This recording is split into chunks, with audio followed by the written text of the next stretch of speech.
నేను ఏ సంగతులను మీకు బోధించానో ఈ సంగతులను వారికి బోధించండి అని ఆయన సేవకులకు చెప్పాడు అనమాట. హల్లెలూయా.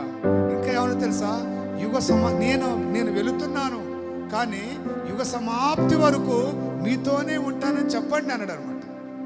అదే ఎంత గొప్ప అండి. మీతోనే, నేను లేననుకోవద్దు, మీతోనే సదాకాలము మీతోనే ఉంటానని వారితో చెప్పండి. ఎవరితో చెప్పండి? సంఘముతో. హల్లెలూయా.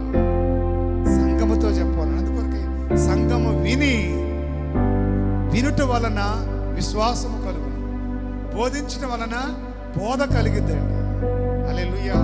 బోధ కొరకు కూడా, దేవుని వాక్యం కొరకు కూడా దుప్పి నీటి వాగుల కొరకు ఆశపడినట్లు ఎప్పుడు తగలాడాల. ఆకలి మీద ఉన్న దుప్పి, దప్పిక మీద ఉన్న దుప్పి నీళ్ళ కోసం ఎలా